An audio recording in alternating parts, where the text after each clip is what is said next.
Psychological analysis of Sylvia Plath's poetry. Sylvia Plath focuses in her poems on the psychiatric perspective.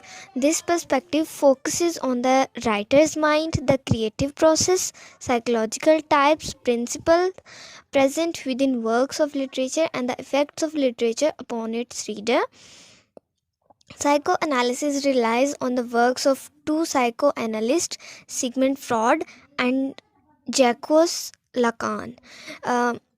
ये दो जब हम किसी भी वर्क का साइको एनालिसिस करते हैं तो ये दो थेरिस्ट जो हैं सिगमंड फ्रॉड एंड लकान, ये जो हैं ये दो मस्ट हैं, ठीक है।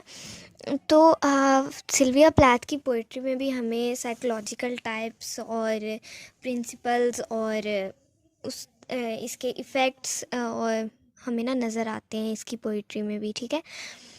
Substantially, the core of psychoanalysis depends on the analysis of Freud's level of awareness, the unconscious, conscious and moral judgment. तो जो मेजर पॉइंट होता है साइको एनालिसिस का वो फ्रॉड्स के एनालिसिस पर डिपेंड करता है, जो उसके मेजर पॉइंट्स हैं।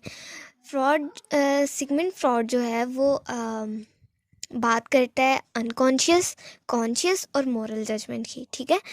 तो ये तीनों चीज़ें जो है ना, इनका एनालिसिस करने के बाद हम साइको एनालिसिस पे पूरा उतरते हैं।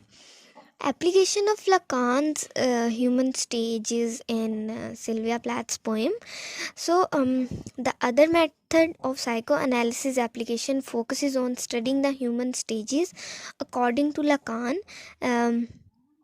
the following are the stages and examples from the poem Daddy. First one, imagery state. This state includes child incomplete sense of self but without need or lack of fulfillment. She said, "You stand at the blackboard, Daddy.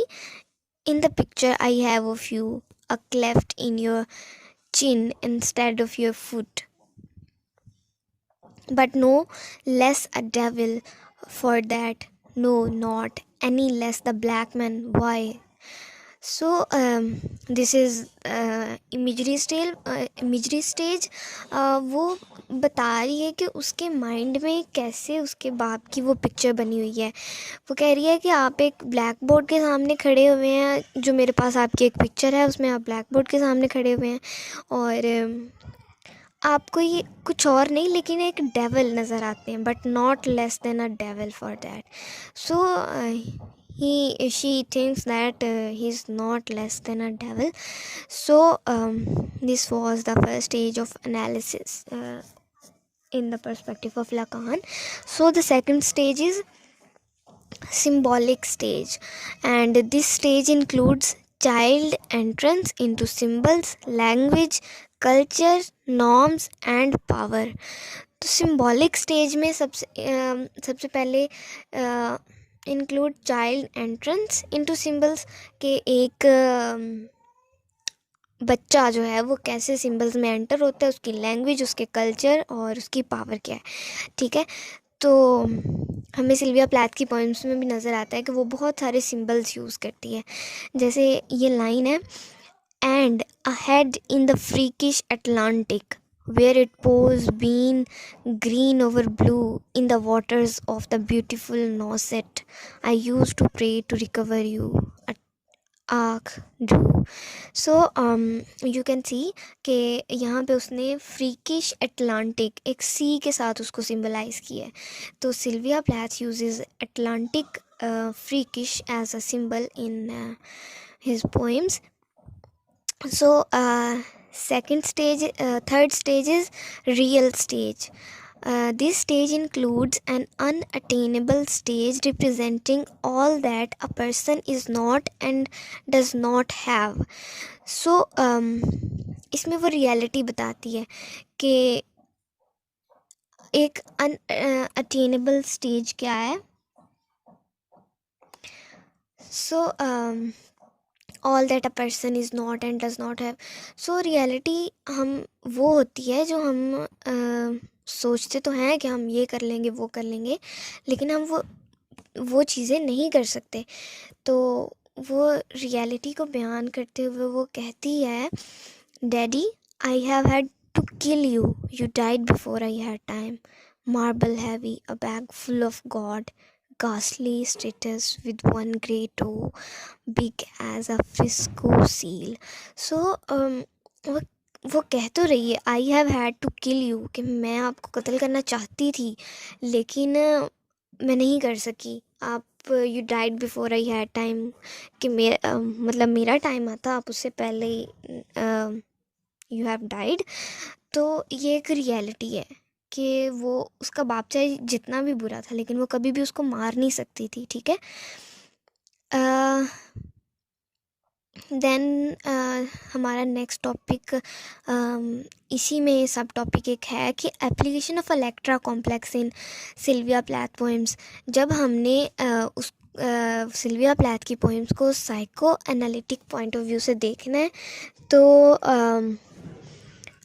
इसमें Electra complex का analysis करना बहुत ज़रूरी है। तो according to Sigmund Freud psycho analysis, the Electra complex interpreted her longing to her father. This led to repetition of the image of the image of the dad and father figure is most of her works. A representative example of Electra complex in Sylvia's work is Daddy, which was written in 1962, in which there is an angry tirade against the father who has deserted her. A Freudian drama of repetition compulsion in which the speaker resurrect her vampiric father only to kill him again in a contradictory attempt to affect the original source of her psychological pain. So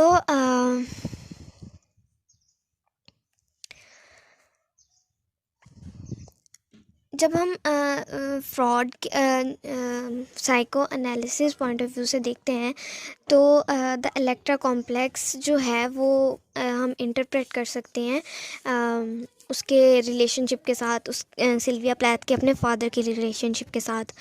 तो सबसे ज़्यादा जो Electra complex का एक theme है वो हमें सबसे ज़्यादा सिल्विया प्लैथ की पोइम डैडी में नज़र आता है, ठीक है। तो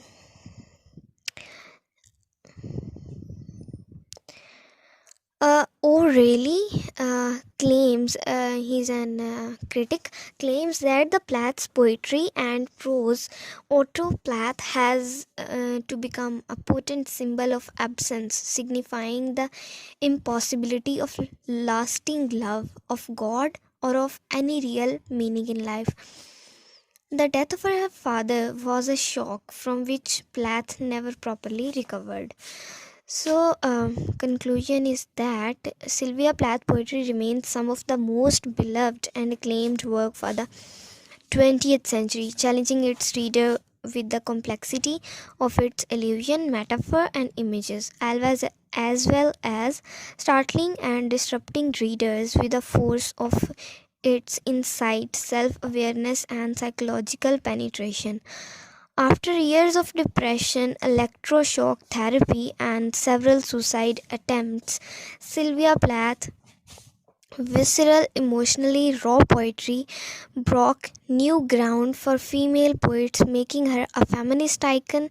Her eventual suicide was a tragedy, to say the least. She handled very painful and intense subjects such as suicide, self-loathing, Nazis, shock treatment, dysfunctional relationship, and homicidal iron tanks. Some of her better poems such as Daddy, The Moon and the Yew Trees, and Lady Lazarus show an amazing sense of control. The controlled flow of images combined with the structure of these poems successfully.